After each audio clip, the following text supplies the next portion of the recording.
Golden success YouTube চ্যানেলে তোমাদের সকলকে জানাই স্বাগতম।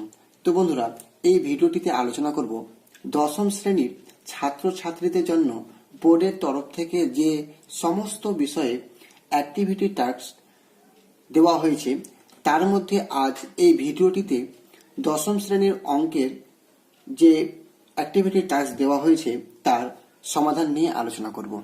তো বন্ধুরা, আশা করি ভিডিওটি শেষ পর্যন্ত দেখতে থাকবে এবং চ্যানেলে নতুন হলে অবশ্যই এরকম পরবর্তী নতুন নতুন ভিডিও পাওয়ার জন্য চ্যানেলটি সাবস্ক্রাইব করে রাখবে।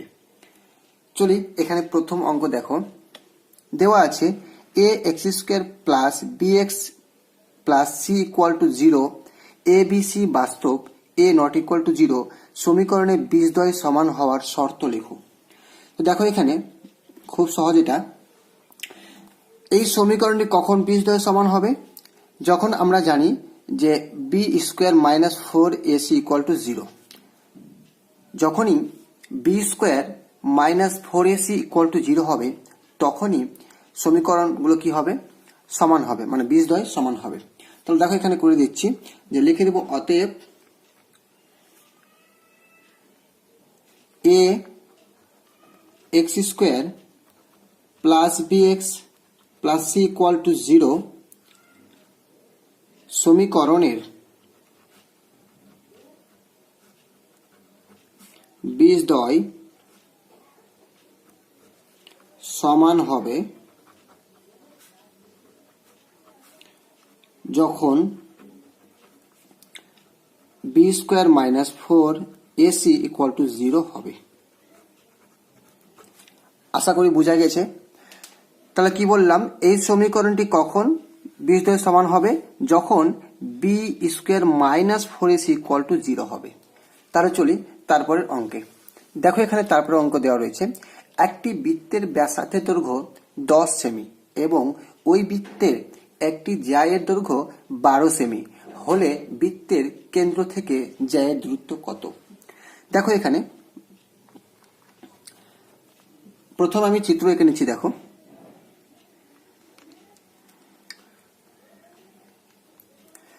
দেখো ও নিলাম কেন্দ্র, ঠিক আছে। তাহলে একটা আমি জ্যা নিচ্ছি, ধরো পি কিউ জ্যা নিলাম, পি কিউ জ্যা নিলাম। তাহলে এটুকু আমি করে দিচ্ছি। এবার এখানে লম্ব অঙ্কন করছি একটা, তাহলে এটাকে ধরলাম এ, ঠিক আছে। তো এবার দেখো, তারা এখানে কি বলেছে? একটি বৃত্তের ব্যাসার্ধ দৈর্ঘ্য বলেছে 10 সেমি, অর্থাৎ এইটুকু হচ্ছে বৃত্তের ব্যাসার্ধ, এইটুকু হচ্ছে 10 সেমি এবং ওই বৃত্তের একটি জ্যা এর দৈর্ঘ্য 12 সেমি, তাহলে পি কিউ এর দৈর্ঘ্য হচ্ছে 12 সেমি। এবার কি বলেছে? বৃত্তের কেন্দ্র থেকে জ্যায়ের দূরত্ব কত, অর্থাৎ এইটুকু কত বের করতে বলেছে, ও এ কত হবে বের করতে বলেছে। তাহলে দেখো, এখানে করি, ধরি চিত্রে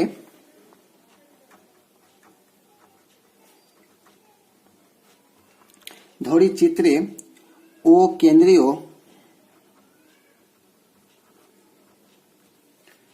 বৃত্তের ব্যাসার্ধ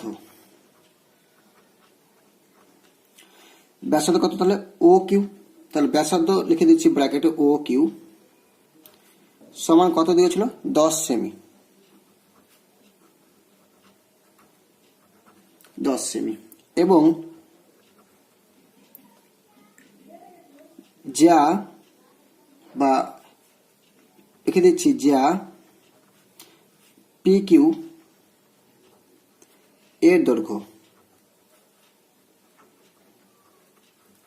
যা পি কিউ এর দৈর্ঘ্য হবে 12 সেমি।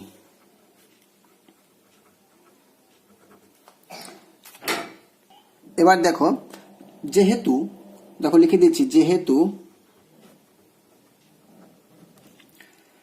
কি হচ্ছে ও এ পি কিউর ওপর লম্ব আছে, তাহলে পি কিউ, বুঝা গেল। তাহলে এখানে দেখো, তাহলে অতএব কি বলতে পারি? যেহেতু লম্ব, তাহলে কোণ কি হবে? কোণ ও এ কিউ, তাহলে ও এ কিউ সমান হবে 90 ডিগ্রি। বুঝা গেল, এটা একটা পেলাম। এবার দেখো যে পি কিউ জ্যায়ের দৈর্ঘ্য বলেছে 12 সেমি, তাহলে আমরা এখানে এ আর কিউ এর মানটা বের করছি। দেখো, লিখে দিচ্ছি অতএব এ কিউ এ কিউ সমান কত হবে 1/2 ইন্টু পি কিউ। তাহলে দেখো 1/2 গুণিত পি কিউ এর মান হচ্ছে 12 সেমি। তাহলে এখানে কেটে দিচ্ছি 6 দুনা 12, ঠিক আছে। তাহলে ইকুয়াল কত পাচ্ছি আমরা 6 সেমি পেয়ে যাচ্ছি। আশা করি বোঝা গিয়েছে যে এ কিউ এর মান পেলাম আমরা 6 সেমি। দেখো তারপরে এবার এখানে দেখো এ ও কিউ সমকোণী ত্রিভুজের ক্ষেত্রে আমরা জানি কি লম্ব স্কোয়ার প্লাস ভূমি স্কোয়ার ইকুয়াল টু অতিভুজ স্কোয়ার, ঠিক আছে। তো দেখো একবারে করে দিচ্ছি যে এ ও কিউ সমকোণী ত্রিভুজে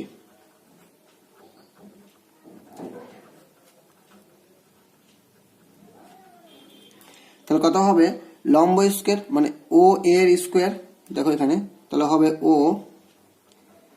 এ স্কোয়ার প্লাস ভূমি এ কিউ তার স্কোয়ার ইকুয়াল টু অতিভুজ, তাহলে অতিভুজ হচ্ছে ও কিউ, তাহলে ও কিউ তার স্কোয়ার। তারপরে দেখো এখানে মানগুলো বসিয়ে দিচ্ছি আমি। তাহলে ও এর মান জানা নাই, তাহলে ও এ তার স্কোয়ার প্লাস এ কিউ এর মান হচ্ছে 6 সেমি, তাহলে 6 তার স্কোয়ার ছিল। তারপরে ইকুয়াল কি ছিল ও কিউ, তাহলে ও কিউ এর মান হচ্ছে 10 সেমি। দেখো ও কিউ এর মান হচ্ছে 10 সেমি, অর্থাৎ বৃত্তের ব্যাসার্ধ দৈর্ঘ্য হচ্ছে 10 সেমি। তাহলে দেখো এখানে বসিয়ে দিচ্ছি 10 এর স্কোয়ার, ঠিক আছে। আবার দেখো বা ও এ ছিল, তাহলে ও এ তার স্কোয়ার প্লাস 6 এর স্কোয়ার মানে 36 ইকুয়াল টু 10 এর স্কোয়ার মানে হচ্ছে 100। তারপরে দেখো বা ও এ স্কোয়ার ইকুয়াল টু কত হবে 100 বিয়োগ হবে 36। তারপরে আমরা লিখতে পারি ও এ স্কোয়ার ইকুয়াল টু কত হবে 64, ঠিক আছে। তারপরে এখানে ডাইরেক্ট বের করবো ও এর মান, অতএব ও এ সমান হবে প্লাস মাইনাস রুট ওভার কত হবে 64, তাহলে কত হবে প্লাস মাইনাস 8 এটি 64, তাহলে পেয়ে যাচ্ছি 8, ঠিক আছে। তাহলে এখানে পেয়ে যাচ্ছি 8 সেমি। এবার এখানে লিখে দেবো অতএব কি হবে, অতএব বৃত্তের কেন্দ্র থেকে জিআই এর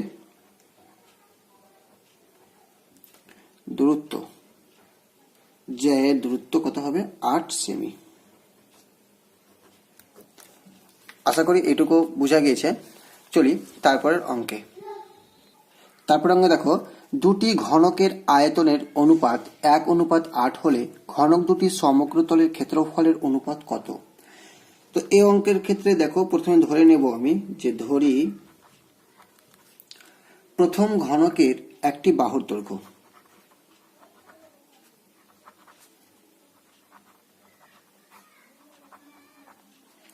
প্রথম ঘনকের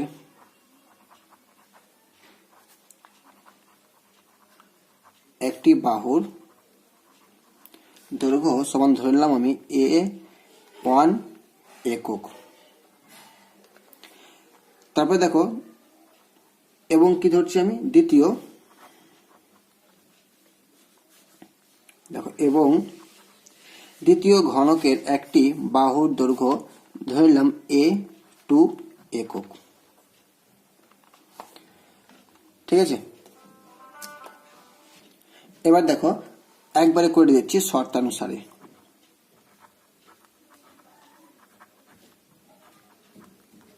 শর্তানুসারে কি হবে দেখো প্রথম ঘনকের আয়তন,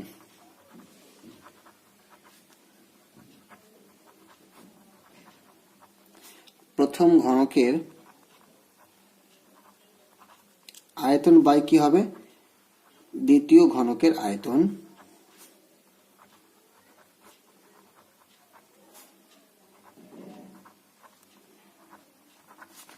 সমান কত ছিল, আয়তনের অনুপাত দেওয়া ছিল 1:8, তাহলে কি হবে 1/8।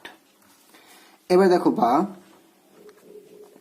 ঘনকের আয়তনের সূত্র আমরা জানি বাহুর কিউব, তাহলে এখানে প্রথম ঘনকের বাহু হচ্ছে A1, তাহলে কি হবে A1 এর কি হবে কিউব হবে বাই দ্বিতীয় ঘনকের কি হবে A2 এর কিউব হবে, ঠিক আছে, সমান সমান কি 1/8। আশা করি বুঝে গেছে। তারপরে দেখো বা a1/a2 তার কিউব হবে, ঠিক আছে, সমান সমান কত হবে এখানে আমি লিখতে পারি 1/2 এর কিউব। তাহলে অতএব কি পেয়ে যাচ্ছি, a1/a2 ইকুয়াল টু 1/2, এটুকু পেলাম। তারা উত্তর কি চেয়েছে, যে ঘনক দুটির সমগ্র তলে ক্ষেত্রফলের অনুপাত কত হবে। তাহলে আমরা এখানে ব্যাসার্ধের বাহু দৈর্ঘ্যের অনুপাত পেয়ে গেলাম, ঠিক আছে। তো এখানে আবার বের করবো অতএব, দেখো অতএব ঘনক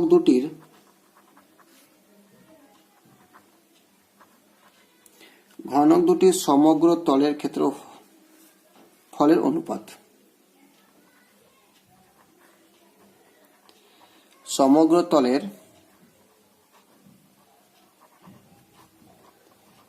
ক্ষেত্রফলের অনুপাত সমান, আমরা ক্ষেত্রফলের সমগ্র তলের ক্ষেত্রফলের সূত্র জানি 6 ইন্টু বাহু স্কোয়ার। তাহলে 6 ইন্টু বাহুর স্কোয়ার a1 এর স্কোয়ার, আবার নিচে হবে 6 ইন্টু a2 এর স্কোয়ার। তাহলে দেখো এখানে 6 6 কেটে গেল, তাহলে a1 বাই কিছু a2, ঠিক আছে। তাহলে এখানে লিখতে পারি a1/a2 কি তার স্কোয়ার, বুঝা গেল, একবারে করলাম। এবার দেখো a1/a2 এর মান কত জানি আমরা, 1/2, তাহলে এখানে লিখে দিচ্ছি 1/2 তার স্কোয়ার। তারপরে দেখো লিখতে পারি 1 এর স্কোয়ার 1, 2 এর হচ্ছে 4, তাহলে অতএব কি হবে 1:4। তাহলে আমরা ঘনক দুটির সমগ্র তলের ক্ষেত্রফলের অনুপাত পেয়ে যাচ্ছি 1:4, ঠিক আছে, 1:4। আশা করি বুঝা গেছে এই অঙ্কটা। চলি তারপরের অঙ্কে। দেখো এখানে তারপরে অঙ্ক রয়েছে 400 টাকার 2 বছরের সমূল চক্রবৃদ্ধি 441 টাকা হলে বার্ষিক শতকরা চক্রবৃদ্ধি সুদের হার কত হবে। তো দেখো এখানে লিখে দিচ্ছি আমি আসল পি সমান কত ছিল, 400 টাকা, তার হচ্ছে সময় এন সমান হচ্ছে 2 বছর, এবং বার্ষিক চক্রবৃদ্ধি সুদের হার একবারে করছি, যে চক্রবৃদ্ধি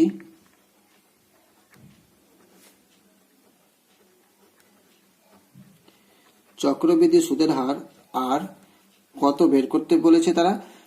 এবার ডাইরেক্ট লিখে দেবো অতএব সমূল চক্রবৃদ্ধি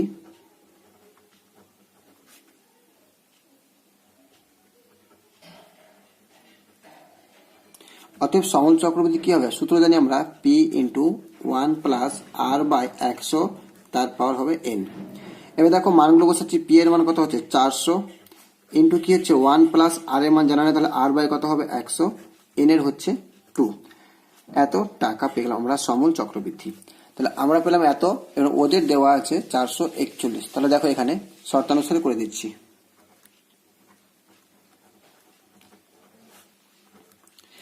তাহলে হয়ে যাবে 400 ইন্টু 1 প্লাস আর বাই 100 তার স্কোয়ার ইকুয়াল টু কত ছিল ওদের 441।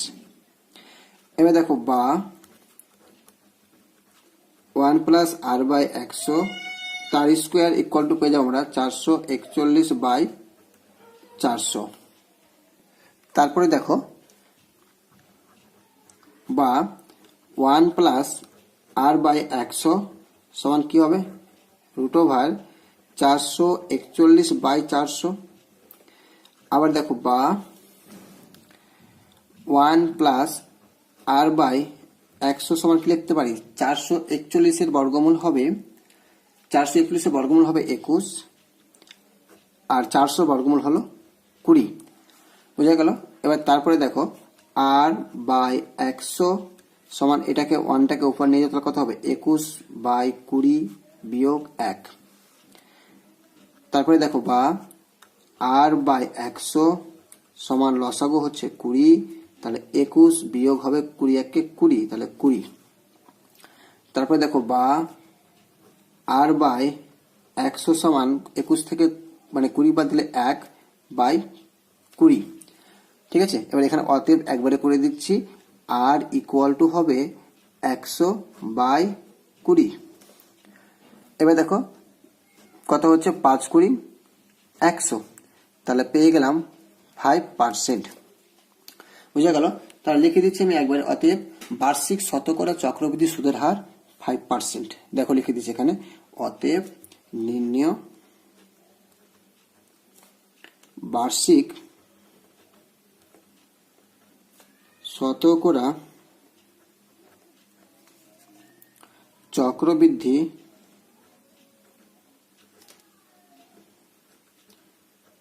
সুদের হার 5%। আশা করি বোঝা গেছে। চলি তারপরের অঙ্কে। দেখো 5 নম্বর অঙ্কটা, x 12y 27 ক্রমিক সমানুপাতি হলে x ও y এর মান নির্ণয় করো। তাহলে এখানে বলে দিয়েছে যে কি, দেখো x 12 y এবং হচ্ছে 27, এগুলো কি হচ্ছে ক্রমিক সমানুপাতি। ঠিক আছে, তো লিখে দিলাম এখানে যে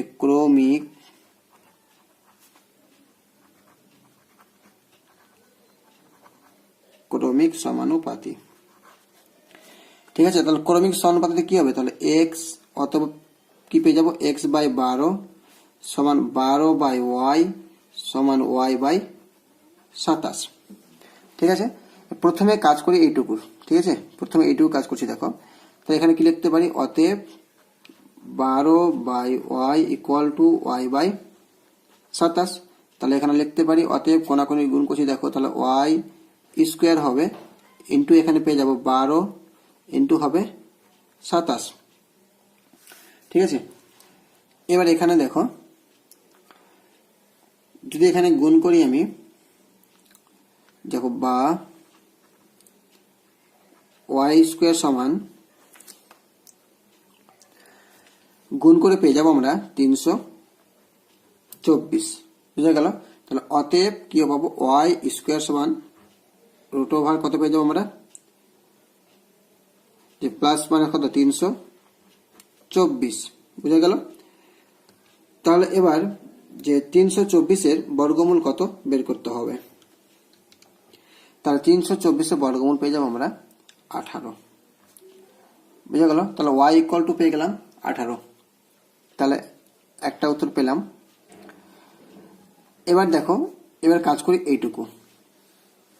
বুঝা গেল?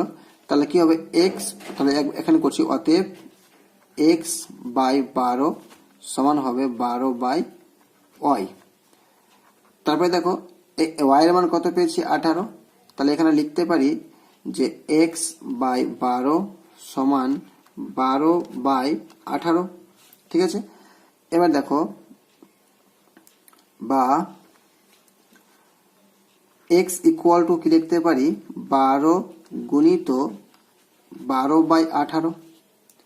এবার কাটাকাটি করছি, দেখো এখানে 6 দিয়ে কাটছি, 6 দুনা 12, 3 6 18 এবং কত হচ্ছে 3 4 12, তাহলে 4 দুনা 8। তাহলে পেয়ে গেলাম x এর মান 8 এবং y এর মান 18। ঠিক আছে, লিখে দেবো অতএব নির্ণেয় x = 8 এবং y = পেয়ে গেলাম 18। আশা করি বোঝা গেছে। কত পেলাম, x = পেয়ে গেলাম আমরা 8 এবং y = 18। চলি তারপরের অঙ্কে।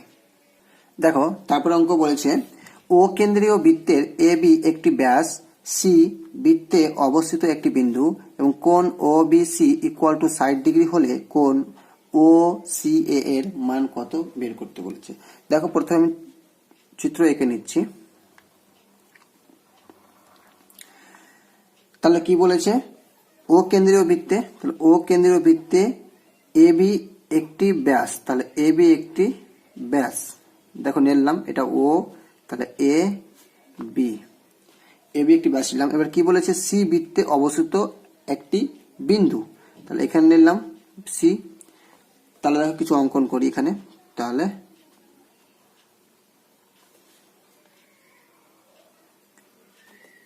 বুঝা গেছে? দেখো অঙ্ক করছি এখানে। তাহলে লিখে দেব যে ত্রিভুজ বি ও সি এর বি ও সি, দেখো ত্রিভুজ বি ও সি এর ও বি সমান সমান ও সি, ও বি সমান সমান ও সি। কেন হলো? যে একই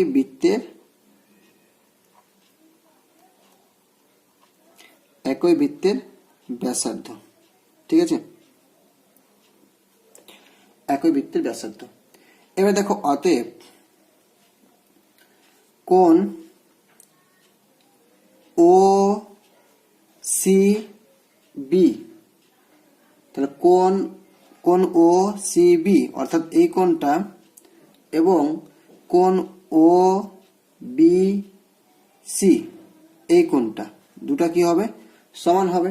তাহলে দেখো লিখে দিচ্ছি, অতএব কোণ কি হবে? ও সি বি সমান সমান কোণ ও বি সি, তাহলে ও বি সি সমান সমান পেয়ে গেলাম আমরা 60 ডিগ্রি। বুঝা গেল? এবার দেখো অতএব কি হচ্ছে তাহলে এখানে কোণ A C P, A C B, তাহলে এই কোণটা কত হবে? 90 ডিগ্রি, ঠিক আছে, সমান সমান 90 ডিগ্রি। কেন? দেখো অর্ধবৃত্তস্থ কোণ,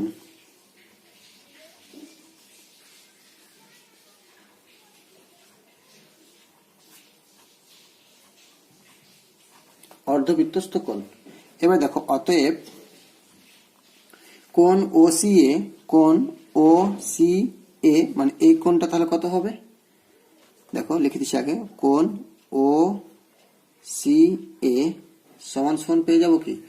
কোণ এ সি বি, তাহলে কোণ এ সি বি বিয়োগ চিহ্ন এই কোণটা বাদ দিতে হবে অর্থাৎ ও সি বি, তাহলে দেখো বাদ দিচ্ছি ও সি বি। এবার দেখো সমান সমান, তাহলে এই কোণটার মান কত? 90 ডিগ্রি বিয়োগ কত হচ্ছে? এই কোণের মান হচ্ছে 60 ডিগ্রি, তাহলে বাদ দিলে আমরা পেয়ে যাব 30 ডিগ্রি। আশা করি বোঝা গেছে। লিখে দেবো এখানে, অতএব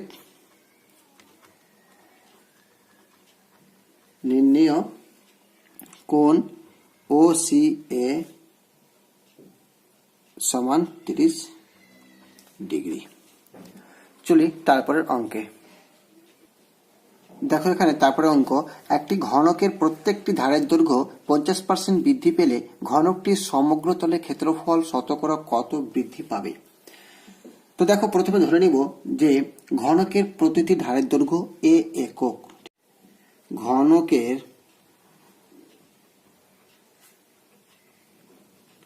প্রতিটি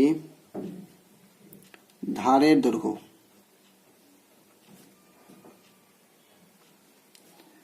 এ একক, ঠিক আছে। তাহলে অতএব সমগ্র তলের ক্ষেত্রফল কত হবে? দেখো তাহলে অতএব সমগ্র তলের ক্ষেত্রফল সমান হবে 6a স্কোয়ার বর্গ একক, ঠিক আছে। এবার দেখো যে প্রতিটি ধারের দৈর্ঘ্য 50% বৃদ্ধি পেলে তাহলে প্রতিটি ধারের দৈর্ঘ্য কত হবে বের করব। দেখো লিখে দিচ্ছি এখানে, অতএব প্রতিটি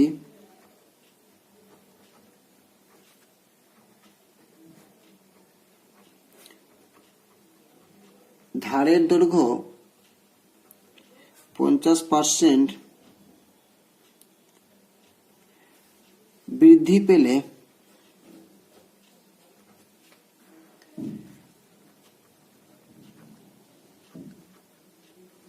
প্রতিটি ধারের দৈর্ঘ্য হবে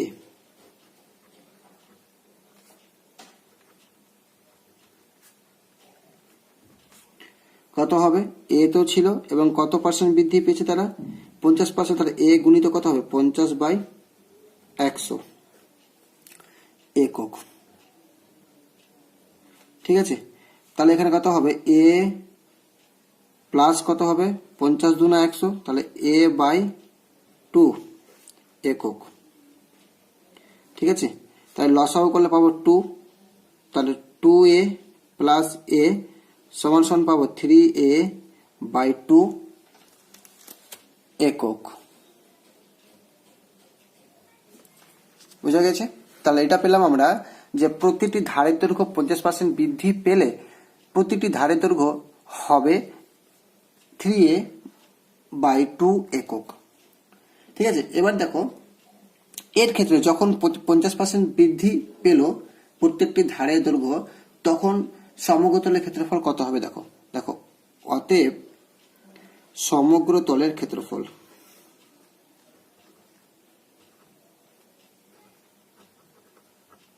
সমগ্র তলের ক্ষেত্রফল হবে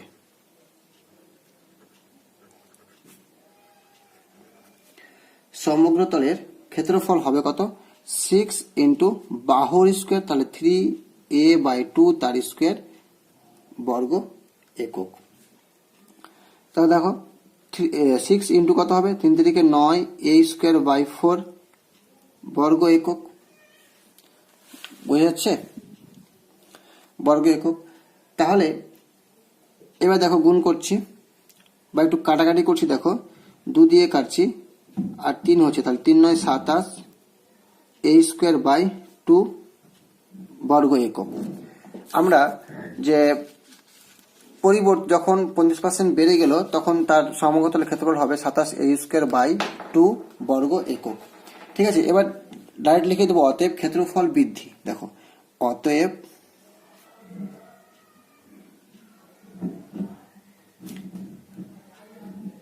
ক্ষেত্রফল বৃদ্ধি কত হবে? এটা থেকে ওটা বাদ দিব, তাহলে 27 a স্কোয়ার বাই 2 বিয়োগ কি ছিল? 6a স্কোয়ার এত বর্গ একক। তাহলে দেখো লসাগু করি, এখানে লসাগু হবে 2, তাহলে 27a স্কোয়ার বিয়োগ কত হবে? 6 দুনা 12 a স্কোয়ার। বুঝে গেল? তাহলে এখানে কত হচ্ছে? বর্গ একক। তাহলে ইকুয়াল কত পাচ্ছি? 27 থেকে 12 বাদ দিলে পাবো আমরা 15 a স্কোয়ার বাই 2 বর্গ একক। তাহলে ক্ষেত্রফল বৃদ্ধি পেলাম 15 a স্কোয়ার বাই 2 বর্গ একক। এবার দেখো অতএব ক্ষেত্রফল বৃদ্ধির হার বের করবো একবারে। তা দেখো অতএব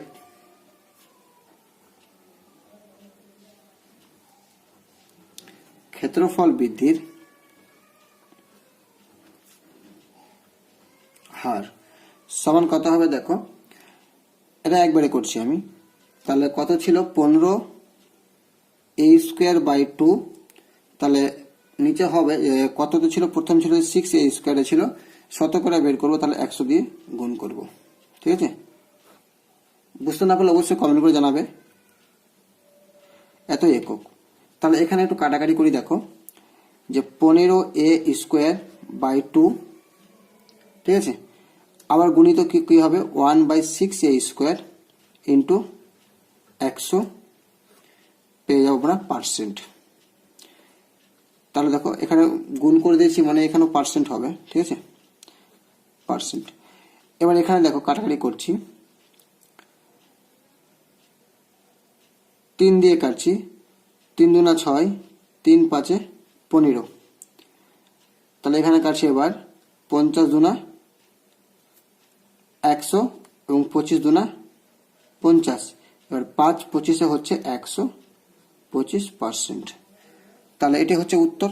তাহলে ক্ষেত্রফল ঘনকটির সমগ্র তলে ক্ষেত্রফল শতকরা বৃদ্ধি পাবে 125%। ঠিক আছে, লিখে দিচ্ছি এখানে অতএব নির্ণয়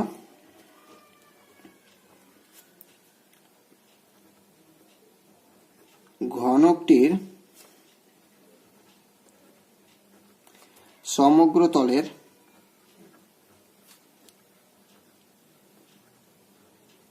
ক্ষেত্রফল শতকরা।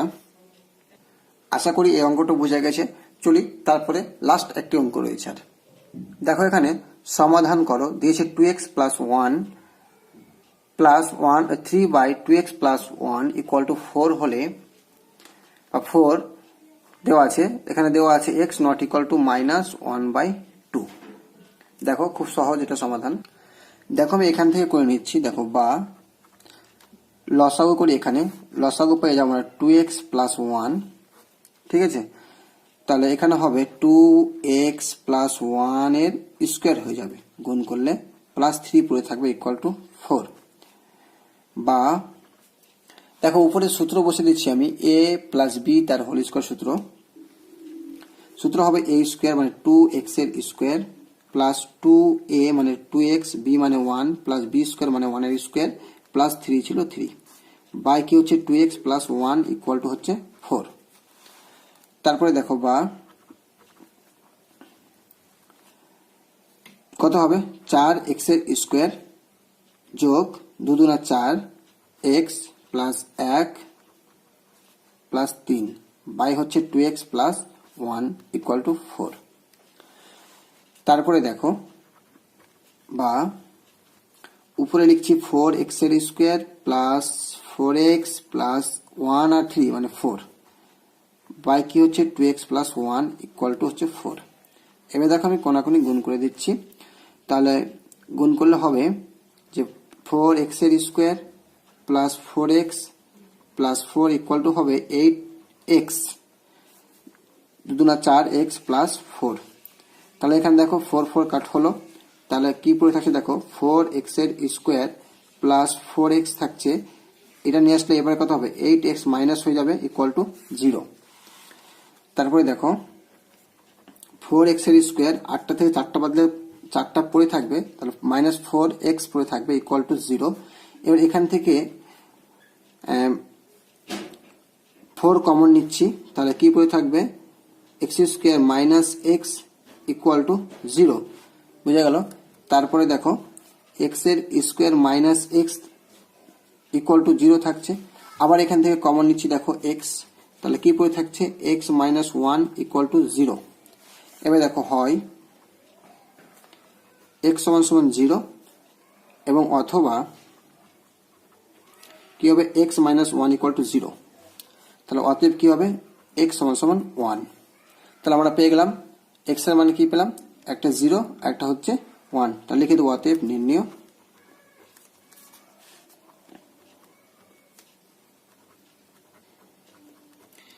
সমাধান x ইকুয়াল টু 0, 1।